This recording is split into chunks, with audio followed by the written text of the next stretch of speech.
What's up, Plus Ultra fam? It's me, Plus Ultraman, and today we get to jump back into the story of Izuku Midoriya with the powers of nanites from the heavily underrated Man of Action cartoon, Generator Rex.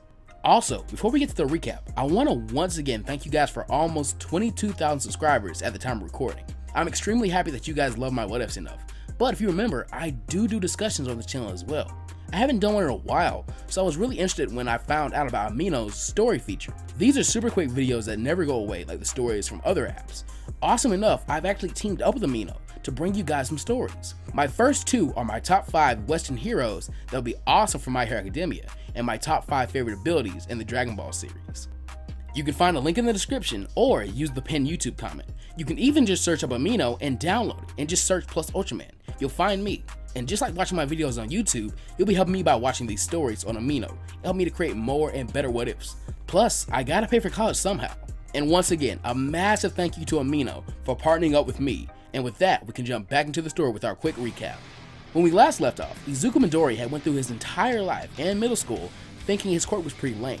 But when the time to say Bakugo came, he unlocked a power never before seen, and was even acknowledged by his hero, All Might, as a future #1 hero with a bright future. From there, Bakugo took on the role of rival much more heavily, began to train with his childhood friend for the next 10 months, and return to this story now. Oh, and last part, you guys were given a poll that will allow you to dictate how fast Midoriya will create his new builds. That said, by reading the comments in that video, I believe the majority of people who voted in the polls didn't understand exactly what I was asking, so I truly apologize for not making myself clear when I asked the question.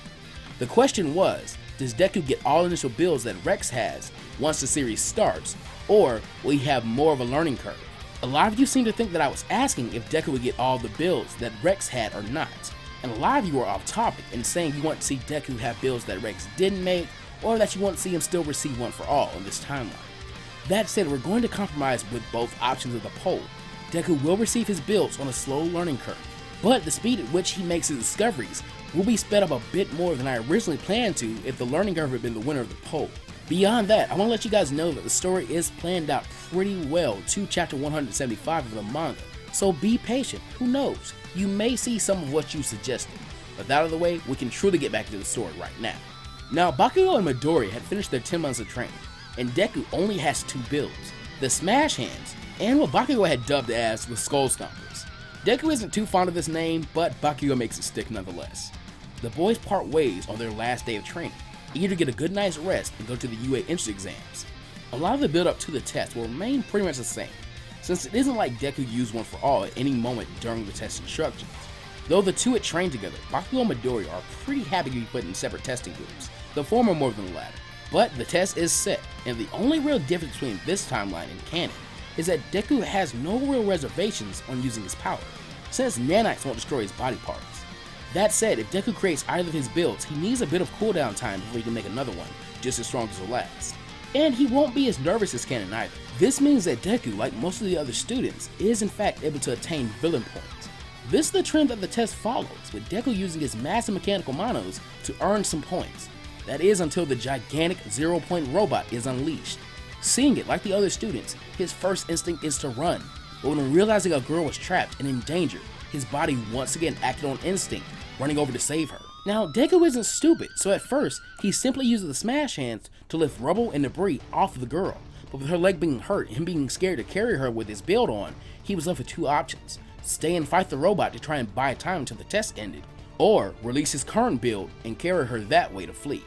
He decided on doing the smart thing and running, but it wasn't like he could run extremely fast, and he was weighed down with the person he was saving. Waiting for his nanites to build back up was going to take way too long, and the huge machine was covering way more ground than he was just by running. He didn't know why, but Deku did the only thing he could think of and threw the girl to the side so she'd be out of the way of danger. He knew the machine would be on top of him in any moment, and so he turned around, refusing to go down without a struggle. He was able to produce a single Smash Hand that was smaller than they normally were, and reared it back before punching the tread of the robot with it to try and stop it just a little bit, and he did receive some success. The timer had to be close to going off, right? He was soon beginning to get pushed back, and he could see cracks beginning to form in the Smash Hand. It finally broke, and he was left trying to push back with his own flesh and blood. He just wanted the machine to stop. Then, something strange happened. Blue wire-like patterns began to form on his hand as his nanites interfaced with the machine, Soon, its right tread stopped, causing Deku to cheer as he did it. He made it stop. Or so it seemed. His clumsy use of this new ability caused only one of the treads of the robot to stop, meaning it was basically tripping over itself and it began to fall. Panicking, he had no idea what to do and simply tried to cover the person he was trying to save with his own body. But then, the voice of his hero rung out around the city.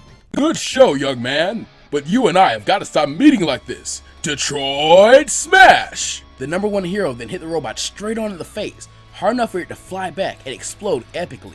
As he looked down and saw Izuku Midoriya fanboying out at what he just saw, he thought to himself, "Kid's got even more promise than I thought. Maybe." Finally, the timer does go off. It was almost like some unseen force had extended a few seconds out into a much longer span of time to make something cool happen, but I digress. Thanks to the heroics of Deku and the last-minute interference of All Might, no one is hurt more than a few scrapes and scratches. And because of a good mix of villain points and rescue points, Deku is ranked higher in the test than in canon. The Greenhead would still have to wait a few weeks to see if he got to UA or not, but I think that he won't be as mopey since he'll still be in contact with Bakugo and his mom is there to cheer him up like in canon. Finally, he receives a letter welcoming him to the Hero Academia of UA High School. But we'll skip ahead to Class 1A's first day, and of course, Eraserhead gives his quirk assessment test. But Deku actually would do very well at these. At the moment, his builds are perfectly suited for all the tests. Standing long jump with the Skull Stompers will likely be one of the highest in the class. Same with the 50-meter dash, endurance running, and side-to-side stepping, while tests like grip strength and upper body training are dominated by the Smash Hands. The only problem is the wait time between builds. If he needed the Skull Stompers and Smash Hands back to back, he'd get lucky. But if he had to switch between the two, it would cause him to go through that wait time and he'd have to try it with his own body parts. We finally reached the softball throwing portion of the test. After watching Bakugo and the others make their individual throws, Midoriya gets an idea. See, up to this point, he hasn't consciously created his own builds. The Smash Hands came when he tried to save Bakugo from the Sludge Villain, and the Skull Stompers were a defensive build to keep Bakugo from roasting him during the training. A lot of his builds seem to be based around Bakugo. Weird. But this was the first time he actively thought of a new build. Then Aizawa Sensei finally declares that he is next, and Deku asks for just a few more minutes as he worked this out. He was muttering and drawing in the dirt, trying to form some blueprints of some kind. Eraserhead orders him to hurry up or fail immediately and be sent home, and Deku startles, but walks over to make his own throw. He holds out his hand, but instead of a Smash Hand being formed, a massive cannon is created that he braces on his shoulder like a bazooka. This was a snipe cannon. He sets the ball on the ground behind him and angles the weapon just right. Then the back of the cannon shoots into the ground, biting it up into a ball and grinding it into a projectile. Deku then fires off with his cannon and his ball goes a little over 1,100 feet.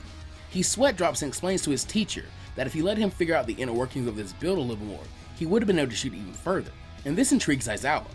Because of how well Deku's builds are suited for these tests, he actually ends up as either like 3rd or 4th place in the class ranking, which will piss Bakugo off a tiny bit. Seems like he trained a little too well. But with Deku not being in the last place, Mineta is kicked out of UA. Now, here's something that's always been a bit strange to me about the story. Why is it okay for one student to be dropped? I would imagine that classes are supposed to be made even for things such as combat exercises that All Might gives, or the versus battle with teachers. You couldn't really do these in a simple and effective way without an even number of participants, because you meant to have certain students or teachers compete twice to something, which might kind of mess the results up. So what I want to do is ask you guys a question in a poll.